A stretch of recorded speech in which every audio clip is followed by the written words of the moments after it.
ನಮ್ಮ ಪ್ರಪಂಚದಲ್ಲಿರುವ ಅತ್ಯಂತ ದೈತ್ಯವಾದ ಜೀವಿ ಈ ತಿಮಿಂಗಲಗಳು ಅಂತ ನಿಮ್ಗೂ ಗೊತ್ತು. ಪ್ರೆಸೆಂಟ್ ಸಮುದ್ರವನ್ನು ಆಳ್ತಾ ಇರುವ ದೊಡ್ಡ ಜೀವಿಗಳಿವು. ಆದ್ರೆ ನಿಮ್ಗಿದು ಗೊತ್ತಾ, ಭಾರತದಲ್ಲಿ ಕಂಡು ಬರ್ತಾ ಇದ್ದ ಒಂದು ಚಿಕ್ಕ ಜೀವಿ, ಅಂದ್ರೆ ನಾಯಿಗಳ ತರ ಕಾಣಿಸುವ ಒಂದು ಚಿಕ್ಕ ಜೀವಿಯಿಂದ ಈ ಭಾರಿ ಗಾತ್ರದ ತಿಮಿಂಗಲಗಳು ಎವಾಲ್ವ್ ಆಗಿವೆ. ಅದು ಹೇಗೆ ಸಾಧ್ಯ? ನೆಲದ ಮೇಲೆ ಬದುಕ್ತಾ ಇರುವ ಒಂದು ಜೀವಿ ಆಹಾರವನ್ನ ಹುಡ್ಕೊಂಡು ಸಮುದ್ರಕ್ಕೆ ಹೋಗಿ ಈಗ ಸಮುದ್ರದಲ್ಲಿ ಅತ್ಯಂತ ದೊಡ್ಡ ಗಾತ್ರದ ತಿಮಿಂಗಲವಾಗಿ ಹೇಗೆ ಬದಲಾಗುತ್ತೆ? ಅಷ್ಟಕ್ಕೂ ಇದರ ಎವಲ್ಯೂಷನ್ ಹಿಂದಿರುವ ರಹಸ್ಯವೇನು ಅಂತ ಈಗ ನಿಮ್ಗೆ ತಿಳಿಸ್ಕೊಡ್ತೀನಿ. ಈ ವಿಡಿಯೋ ತುಂಬಾ ಅಂದ್ರೆ ತುಂಬಾನೇ ಇಂಟ್ರೆಸ್ಟಿಂಗ್ ಆಗಿರುತ್ತೆ.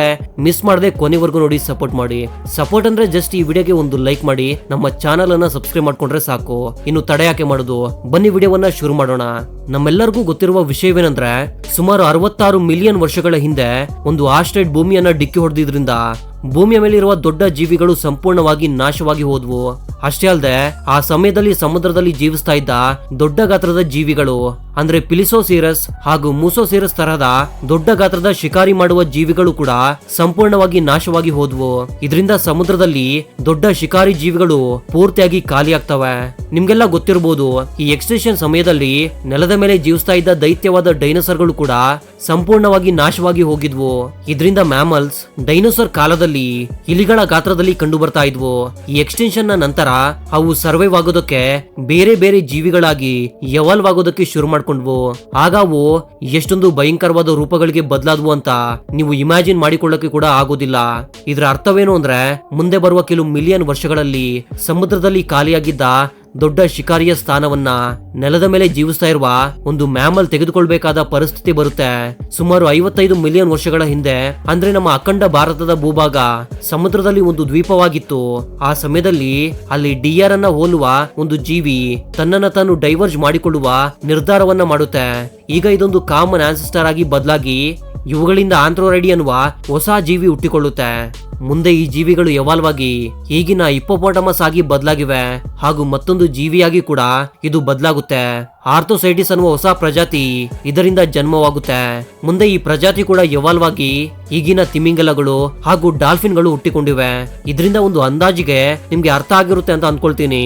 ಈಗ ಸಮುದ್ರದಲ್ಲಿ ಕಂಡು ಬರ್ತಾ ಇರುವ ತಿಮಿಂಗಲಗಳು ಹಾಗೂ ಡಾಲ್ಫಿನ್ಗಳ ಹತ್ತಿರದ ಸಂಬಂಧಿಗಳು ಈಗ ನೆಲದ ಮೇಲೆ ಕಂಡು ಬರ್ತಾ ಇರುವ ಈ ಹಿಪ್ಪೋಪೋಟಮಸ್ಗಳು.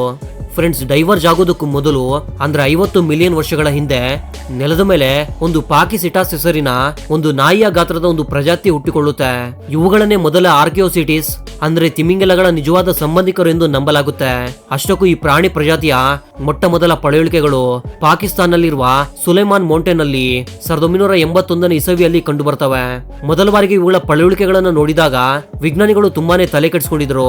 ಅಷ್ಟಕ್ಕೂ ಯಾವ ಪ್ರಜಾತಿಗೆ ಸೇರಿದ ಪ್ರಾಣಿ ಇದು ಅಂತ ಅವರು ಎಷ್ಟೊಂದು ರಿಸರ್ಚ್ ಮಾಡಿದ್ರು ಅವ್ರಿಗೆ ಅರ್ಥ ಆಗೋದಿಲ್ಲ. ಆದ್ರೆ ಈ ಜೀವಿ ಏರ್ಬೋನ್ ಸ್ಟ್ರಕ್ಚರ್ ಅನ್ನೋದು ಇದರ ರಹಸ್ಯವನ್ನ ಬಗೆಹರಿಸೋದಕ್ಕೆ ತುಂಬಾನೇ ಸಹಾಯ ಮಾಡುತ್ತೆ. ಯಾಕಂದ್ರೆ ಈ ಸ್ಟ್ರಕ್ಚರ್ ಅನ್ನೋದು ಈಗಿನ ಮಾಡರ್ನ್ ವೆಲ್ಸ್ ನ ಯೂನಿಕ್ ಇನ್ನರ್ ಬೋನ್ ಸ್ಟ್ರಕ್ಚರ್ ಗೆ ತುಂಬಾನೇ ಸಿಮಿಲರ್ ಆಗಿತ್ತು. ಪೇಕಿಸಿಟಾಸ್ ಇಂಡಿಯಾದ ಸಬ್ ಕಾಂಟಿನೆಂಟ್ ನಲ್ಲಿ ಕಂಡು ಬರುವ ಸಮಯದಲ್ಲಿ ಅಲ್ಲಿನ ಟೆಂಪರೇಚರ್ ತುಂಬಾನೇ ಬಿಸಿಯಾಗಿತ್ತು. ಆ ಸಮಯದಲ್ಲಿ ಈ ಜೀವಿಗಳು ತಮ್ಮ ಡಯಟ್ ಅನ್ನ ಕಂಪ್ಲೀಟ್ ಮಾಡ್ಕೊಳ್ಳಲು ಹೆಚ್ಚು ನೀರು ಇರುವ ಪ್ರದೇಶದಲ್ಲಿ ವಾಸ ಮಾಡಬೇಕಾಗಿ ಬರುತ್ತೆ. ಆಗ ನಿಧಾನವಾಗಿ ಇವು ಈಜೋದನ್ನ ಕಲ್ಕೋತವೆ ಹಾಗೂ ನೀರಿನಲ್ಲಿ ಮೊಸಳೆಗಳ ರೀತಿಯಲ್ಲಿ ಇನ್ನು ಕೆಲವು ಶಿಕಾರಿ ಮಾಡುವ ಜೀವಿಗಳು ಈ ಪಾಕಿಸಿಟಸ್ಗೆ ಹೊಸ ಸಮಸ್ಯೆಯಾಗಿ ಬದಲಾಗ್ತವೆ.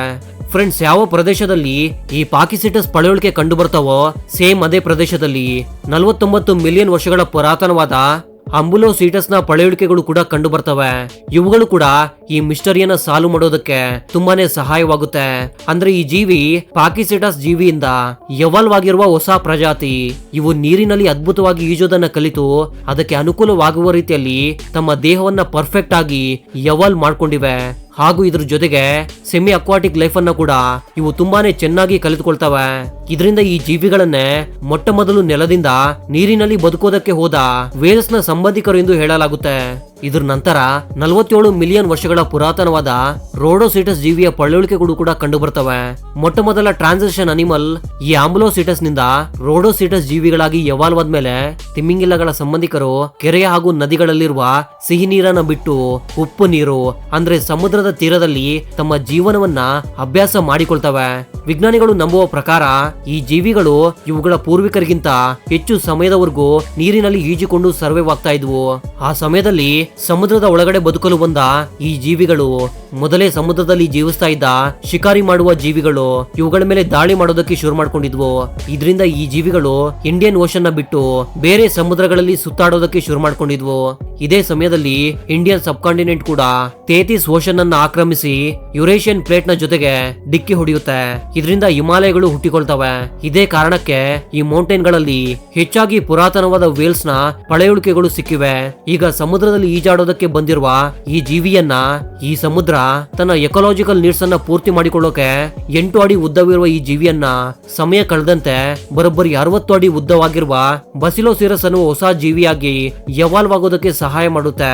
ನಿಮ್ಗೆ ಗೊತ್ತಾ, ಆಗಿನ ಸಮಯದಲ್ಲಿ ಈ ಬಸಿಲೋಸಿರಸ್ ಸಮುದ್ರದಲ್ಲಿ ಜೀವಿಸ್ತಾ ಇದ್ದ ಚಿಕ್ಕ ಪುಟ್ಟ ಜೀವಿಗಳಿಗೆ ಒಂದು ದೊಡ್ಡ ರಾಕ್ಷಸನಾಗಿ ಕಾಣಿಸ್ತಾ ಇತ್ತು. ಇದ್ರ ಕೈಯಿಂದ ಯಾವುದೇ ಜೀವಿ ತಪ್ಪಿಸ್ಕೊಳ್ಳಕ್ಕೆ ಆಗ್ತಾ ಇರ್ಲಿಲ್ಲ. ಆದ್ರೆ ಈ ಪುರಾತನವಾದ ಜೀವಿಗಳ ಹಿಂದ್ಗಡೆನ ಕಾಲುಗಳು ಇನ್ನೂ ಹಾಗೆ ಇವೆ, ಆದ್ರೆ ತುಂಬಾನೇ ಚಿಕ್ಕದಾಗಿವೆ.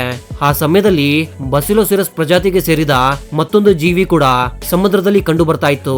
ಸುಮಾರು 34 ಮಿಲಿಯನ್ ವರ್ಷಗಳ ಹಿಂದೆ ದೊರಡಾನ್ ಜೀವಿಗಳ ಕಾಮನ್ ಆನ್ಸೆಸ್ಟರ್ 2 ಪ್ರಜಾತಿಗಳಾಗಿ ಡಿವೈಡ್ ಆಗ್ತವೆ. ಒಂದು ಟೂತ್ಡ್ ವೇಲ್ಸ್, ಇನ್ನೊಂದು ಬಲೀನ್ ವೇಲ್ಸ್. ಈ ಬಲೀನ್ ವೇಲ್ಗಳು ಮುಂದೆ ಎವಾಲ್ವ್ ಆಗಿ ಬ್ಲೂ ಅಂಡ್ ಹಂಪ್ಯಾಕ್ ವೇಲ್ಸ್ ಗಳಾಗಿ ಬದಲಾಗ್ತವೆ ಹಾಗೂ toothed whales dolphin and sperm whales ಗಳಾಗಿ ಬದಲಾಗ್ತವೆ. ಈ ಎವಲ್ಯೂಷನ್ ಆದ ಮಿಲಿಯನ್ ವರ್ಷಗಳ ನಂತರ ವೇಲ್ಸ್ ಗಳು ಹಲವಾರು ಪ್ರಜಾತಿಗಳಾಗಿ ಬದಲಾಗ್ತವೆ. ಆದ್ರೆ 23ರಿಂದ 5 ಮಿಲಿಯನ್ ವರ್ಷಗಳ ಹಿಂದೆ ಅಂದ್ರೆ ದೈತ್ಯವಾದ ಮೆಗಲೋಡಾನ್ ಸಮುದ್ರದಲ್ಲಿ ರಾಜ್ಯಭಾರ ಮಾಡ್ತಾ ಇದ್ದ ಕಾಲದಲ್ಲಿ ಲಿವಿಯಾಟನ್ ಹೆಸರಿನ ಒಂದು ಟೂತ್ಡ್ ವೇಲ್ ಎವಾಲ್ವ್ ಆಗಿತ್ತು. ಸಮುದ್ರದ ಚರಿತ್ರೆಯಲ್ಲೇ ಇದು ಅತ್ಯಂತ ಭಯಂಕರವಾದ ಸಮುದ್ರದ ಜೀವಿ ಅಂತ ಹೇಳಲಾಗುತ್ತೆ. ಯಾಕಂದ್ರೆ ಇದು ಸೈಜ್ ನಲ್ಲಿ ಮೆಗಲೋಡಾನ್ ಅಷ್ಟು ದೊಡ್ಡದಾಗಿತ್ತು. ಆದ್ರೆ ಇದರ ದವಡೆಗಳು ಮಾತ್ರ ತುಂಬಾನೇ ಬಲಿಷ್ಠವಾಗಿದ್ವು. ಈಗಿನ ಕಾಲದಲ್ಲಿ ಕಂಡು ಬರುವ ನೀಲಿ ತಿಮಿಂಗಲಗಳ ಹೆಸರಲ್ಲಿ ಜಗತ್ತಿನ ಅತ್ಯಂತ ದೊಡ್ಡ ಗಾತ್ರದ ಜೀವಿ ಎನ್ನುವ ರೆಕಾರ್ಡ್ ಇದೆ. ಇವು ಕೆಲವು ಮಿಲಿಯನ್ ವರ್ಷಗಳ ಹಿಂದೆ ಅಷ್ಟೇ ಎವಾಲ್ವ್ ಆಗಿದ್ವು. ಹೌದು, ಸುಮಾರು 3 ಮಿಲಿಯನ್ ವರ್ಷಗಳ ಹಿಂದೆ ಅಂದ್ರೆ ಐಸ್ ಏಜ್ ಶುರುವಾಗುವ ಮೊದಲೇ ಇದರ ಡಯಟ್ ಆಗಿದ್ದ ಪ್ಲಾಂಟಸ್ ಅಧಿಕ ಪ್ರಮಾಣದಲ್ಲಿ ಈ ಸಮುದ್ರದಲ್ಲಿ ಬೆಳೆಯೋದಕ್ಕೆ ಶುರುವಾಗುತ್ತೆ. ಇದರಿಂದ ಅವುಗಳಿಗೆ ಹೆಚ್ಚು ಆಹಾರವಾದ ಕಾರಣ ಹಾಗೂ ಹಲವಾರು ಎಕೋಲಾಜಿಕಲ್ ಬದಲಾವಣೆಗಳಿಂದ 30 ಅಡಿ ಉದ್ದವಿದ್ದ ಬಲೀನ್ ವೇಲ್ಸ್ ಈಗ 109 ಅಡಿ ಉದ್ದವಾಗಿ ಬೆಳೆದು ನೀಲಿ ತಿಮಿಂಗಲಗಳಾಗಿ ಎವಾಲ್ವ್ ಆಗಿವೆ. ಇವುಗಳ ಸೈಜ್ ಅನ್ನೋದು ಬರೋಬ್ಬರಿ 7 ಟೊಯೋಟೋ ಫಾರ್ಚುನರ್ಸ್ಗೆ ಸಮನಾಗಿರುತ್ತೆ ಹಾಗೂ ನೀಲಿ ತಿಮಿಂಗಲಗಳ ತೂಕ ಹೆಚ್ಚು ಕಡಿಮೆ 40 ಆನೆಗಳಿಗೆ ಸಮನಾಗಿರುತ್ತೆ. ಇದರಿಂದ ಆಕಾಶದಲ್ಲಿ ಇಂತಹ ದೊಡ್ಡ ಜೀವಿಗಳು ಕಾಣೋದಿಲ್ಲ ಹಾಗೂ ನೆಲದ ಮೇಲೆ ಕೂಡ ಕಾಣೋದಿಲ್ಲ. ಸಮುದ್ರದಲ್ಲಿ ಕಾಣುವ ವಕೀಟ ಅನ್ನುವ ಸಿಟೇಷಿಯನ್ ಜೀವಿಗಳು ಈಗಿನ ನಾಯಿಗಳ ಗಾತ್ರದಷ್ಟು ಚಿಕ್ಕದಾಗಿ ಕೂಡ ಕಂಡು ಬರ್ತಾ ಇವೆ. ಆದ್ರೆ ಮನುಷ್ಯನ ಕಾರಣದಿಂದ ಈಗ ಇವು ಕೇವಲ ಬೆರಳೆಣಿಕೆಯಷ್ಟು ಮಾತ್ರವೇ ಕಂಡು ಬರ್ತಾ ಇವೆ. ಒಂದು ಕಾಲದಲ್ಲಿ ಮೊಸಾಸೊರಸ್, ಮೆಗಾಲೋಡಾನ್ ಹಾಗೂ ಲಿಯಾಟನ್ ಮಾಡ್ತಾ ಇದ್ದ ಕೆಲಸವನ್ನ ಈಗ ಸಮುದ್ರದಲ್ಲಿ ಓರ್ಕಾ ಹೆಸರಿನ ಒಂದು ದೊಡ್ಡ ಡಾಲ್ಫಿನ್ಗಳು ಮಾಡ್ತಾ ಇವೆ. ಇವುಗಳನ್ನ ಕಿಲ್ಲರ್ ವೇವ್ಸ್ ಅಂತ ಕೂಡ ಕರೀತಾರೆ. ಈಗಿನ ಸಮುದ್ರದಲ್ಲಿ ಇವು ಎಪೆಕ್ಸ್ ಪ್ರಿಡೇಟರ್ ಆಗಿವೆ. ಅಂದ್ರೆ ಇವುಗಳನ್ನ ಯಾವ ಜೀವಿಗಳು ಕೂಡ ಈಗ ಸಮುದ್ರದಲ್ಲಿ ಬೇಟೆಯಾಡ್ತಿಲ್ಲ. ಫ್ರೆಂಡ್ಸ್, ಮನುಷ್ಯನಿಗೆ ಸವಾಲಾಗಿರುವ ಪ್ರಶ್ನೆ ಏನಂದ್ರೆ ಬಿಗ್ ಬ್ಯಾಂಗ್ ಗಿಂತ ಮೊದಲು ಈ ಯೂನಿವರ್ಸ್ ನಲ್ಲಿ ಏನಿತ್ತು ಅಂತ ಯಾರಿಗೂ ಗೊತ್ತಿಲ್ಲ. ಇದೊಂದು ದೊಡ್ಡ ಅನ್ಸಾಲ್ವ್ಡ್ ಮಿಸ್ಟರಿ. ಅದೇ ರೀತಿಯಲ್ಲಿ ವೇಲ್ಸ್ ನ ಎವಲ್ಯೂಷನ್ ಅಲ್ಲಿ ಕೂಡ ಕೆಲವು ಪ್ರಾಬ್ಲಮ್ಸ್ ಗಳು ಕಂಡು ಬರ್ತವೆ. ಅಂಟಾರ್ಟಿಕಾದಲ್ಲಿ ಕಂಡು ಬಂದ 49 ಮಿಲಿಯನ್ ವರ್ಷಗಳ ಪುರಾತನವಾದ ಬಸಿಲೋಸೊರಸ್ ನ ದವಡೆ ಪೇಕಿಸಿಟಸ್ ನೀರಿನಲ್ಲಿ ಹೋಗೋದಕ್ಕೆ ಎವಾಲ್ವ್ ಕೂಡ ಆಗಿಲ್ಲ. ಅಂತದ್ರಲ್ಲಿ ಹೇಗೆ ಅದೇ ಸಮಯದಲ್ಲಿ ಪೂರ್ತಿಯಾಗಿ ಅಕ್ವಾಟಿಕ್ ಆಗಿ ಇವು ನೀರಿನಲ್ಲಿ ಈಜ್ತಾ ಇದ್ವು. ಇದು ಪೂರ್ತಿ ವೇಲ್ ಎವಲ್ಯೂಷನ್ ನ ಥಿಯರಿಯನ್ನೇ ಸವಾಲಾಗ್ತಾ ಇದೆ. ಅಷ್ಟೇ ಅಲ್ಲ, ಇದೇ ರೀತಿಯಲ್ಲಿ ಮನುಷ್ಯ ಕೂಡ ಒಂದು ಮ್ಯಾಮಲ್. ಒಂದು ವೇಳೆ ಮನುಷ್ಯ ಸಮುದ್ರದ ಹತ್ತಿರದಲ್ಲಿ ವಾಸ ಮಾಡುತ್ತಾ ಹೆಚ್ಚು ಸಮಯ ನೀರಿನಲ್ಲಿ ಈಜುತ್ತಾ ತನ್ನ ಸಮಯವನ್ನ ಕಳೆಯೋದಕ್ಕೆ ಶುರು ಮಾಡ್ಕೊಂಡ್ರೆ ಕೇವಲ ಮನುಷ್ಯನ ಕಾಲುಗಳು ಮೀನಿನ ಆಕಾರಕ್ಕೆ ಬದಲಾಗೋದಕ್ಕೆ ಹೆಚ್ಚು ಕಡಿಮೆ ಅಂದ್ರೂ 100 ಮಿಲಿಯನ್ ವರ್ಷಗಳಿಗಿಂತ ಹೆಚ್ಚು ವರ್ಷಗಳ ಸಮಯ ಬೇಕಾಗುತ್ತೆ. ಅದೇ ರೀತಿಯಲ್ಲಿ ವೇಲ್ಸ್ ನೆಲದಿಂದ ನೀರಿನಲ್ಲಿ ಜೀವಿಸೋಕೆ ಎವಾಲ್ವ್ ಆಗೋದಕ್ಕೆ ಕೇವಲ 7 ಮಿಲಿಯನ್ ವರ್ಷಗಳ ಸಮಯ ಹಿಡಿಸಿದೆ. ಇದು ತುಂಬಾನೇ ವಿಚಿತ್ರವಾಗಿದೆ ಅಲ್ವಾ? ಈ ನೇಚರ್ ಅನ್ನ ನಮ್ಮ ಕೈಯಲ್ಲಿ ಅರ್ಥ ಮಾಡ್ಕೊಳ್ಳೋದಕ್ಕೆ ಯಾವುದೇ ಕಾರಣಕ್ಕೂ ಸಾಧ್ಯವಿಲ್ಲ. ಇದ್ರ ಬಗ್ಗೆ ನಿಮ್ಮ ಅನಿಸಿಕೆಯನ್ನ ತಪ್ಪದೆ ಕಾಮೆಂಟ್ ಮಾಡಿ ತಿಳಿಸಿ. So that was it for my dear thinkers. ಮತ್ತೊಂದು ಇಂಟ್ರೆಸ್ಟಿಂಗ್ ಆದ ವಿಡಿಯೋ ಜೊತೆ ಮತ್ತೆ ಸಿಗ್ತೀನಿ. ಅಲ್ಲಿವರೆಗೂ ಜೈ ಹಿಂದ್, ಜೈ ಕರ್ನಾಟಕ.